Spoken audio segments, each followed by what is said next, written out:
청약 통장이 없어도 새 아파트를 얻을 수 있고 인근 아파트 시세보다 훨씬 싸게 신축 아파트를 분양받을 수 있다는 말에 지주택조합에 가입하고 계약금을 납입하시는 분들이 많은데요. 사업 부진, 허위 광고, 추가 문당금 부과 등을 이유로 탈퇴를 원하시는 분들이 상당히 많습니다.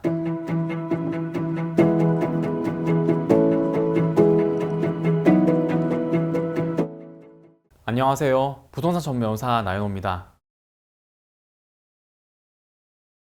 지역주택조합이란 일정한 지역에 거주하는 다수의 구성원이 주택을 마련하기 위해서 결성하는 조합으로서 내 집 마련을 위해 일정한 자격 요건을 갖춘 조합원에게 청약통장 가입 여부와 관계없이 주택을 공급하는 제도입니다. 최근 저희 사무실에 상담 문의를 주시는 분들 중에서 지역주택조합에서 탈퇴하기를 원하시는 분들이 많이 계셔서 이번 영상을 준비하게 되었습니다. 오늘 영상에서는요, 지역주택조합 탈퇴 소송에 대해서 알려드리도록 할 테니까요. 같은 고민을 하고 계신 분들은 이 영상을 끝까지 집중해서 시청해 주시기 바랍니다. 간혹 지역주택조합을 재건축 재개발조합과 혼동하시는 분들이 계시는데요. 재건축 재개발 사업은 도시정비법에서 정하고 있는 정비사업이지만 지역주택조합은 정비사업들과는 전혀 무관한 민간 아파트 건설 사업이라고 생각하시면 되고요. 보통 지주택이라는 줄임말로 불리고 있습니다. 청약 통장이 없어도 새 아파트를 얻을 수 있고 심지어 인근 아파트 시세보다 훨씬 싸게 신축 아파트를 분양받을 수 있다는 말에 지주택조합에 가입하고 계약금을 납입하시는 분들이 많은데요. 이렇게 가입을 하고 나서 사업 부진, 허위 광고, 추가 문당금 부과 등을 이유로 탈퇴를 원하시는 분들이 상당히 많습니다. 하지만 탈퇴를 원하는 조합원들에 대해서 지주택조합 측에서는 변심으로 인한 탈퇴는 불가능하다고 하거나 탈퇴는 가능하지만 가입비는 돌려줄 수 없고 심지어 업무 추진비 명목으로 상당한 금액을 공제하겠다는 경우가 대부분이기 때문에 울며 겨자 먹기로 조합원으로 남아 계신 분들도 많습니다. 하지만 오늘 제가 알려드린 내용 중에서 본인에게 해당되는 내용이 있으시다면 법적으로 다퉈볼 여지가 있으니까요. 즉시 전문가를 찾아가 보시는 것을 추천드립니다. 지주택에서 빠져나올 수 있는 가장 간단한 방법은 가입 후 30일 이내에 탈퇴하는 것입니다.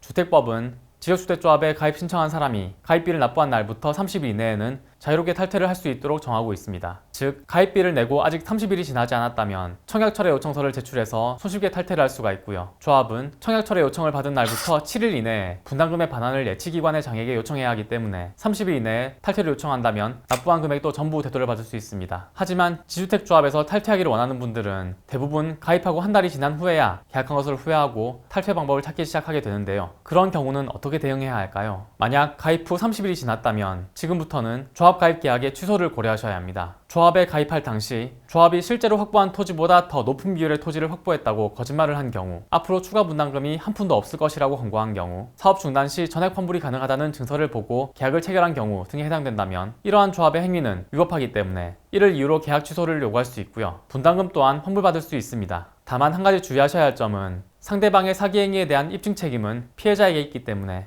소송 과정에서 제출할 수 있는 명확한 증거를 확보해야 한다는 점입니다. 또한 조합원 자격을 유지하기 위한 특정 조건을 충족하지 못할 경우 자격 상실을 이유로 조합을 탈퇴할 수도 있습니다. 지주택조합원은 주택법 시행령 제21조에서 규정하고 있는 거주 요건과 무주택 요건을 갖추어야 하는데요. 조합 가입 후에 이러한 자격 요건을 상실하게 된다면 더 이상 조합원 지위를 유지할 수가 없게 됩니다. 그리고 이러한 경우에는 계약서에 약정한 내용 및 규정에 따라서 납부한 분담금의 환급 절차가 이루어지게 됩니다. 하지만 이 경우는 조합원 자신의 귀책 사유로 탈퇴하는 것이기 때문에 자신이 납부한 금액 100%를 돌려받을 수는 없다는 점 기억하셔야 합니다. 지금까지 지역주택조합 탈퇴 방법에 대해서 알려드렸는데요. 이 내용을 토대로 탈퇴를 주장한다고 하더라도 조합에서는 이를 거부할 가능성이 높습니다. 지주택 관련 분쟁이 발생하게 된다면 조합의 재정 상태, 사업 진행 상황 등에 따라서 오랜 시간 동안 해결되지 않고 피해만 볼 가능성이 있으니까요. 만약 본인이 탈퇴를 원하신다면 그 즉시 전문가를 찾아가시는 것을 추천드립니다. 저는 감정평가사 겸 부동산 전문 변호사로서 풍부한 사건 처리 경험을 바탕으로 실제 소송이 진행되었을 때 여러분께서 최선의 결과를 얻을 수 있는 방법을 제시해드리겠습니다. 오늘 영상은 여기까지고요. 다음에도 좋은 주제로 찾아뵙겠습니다. 감사합니다.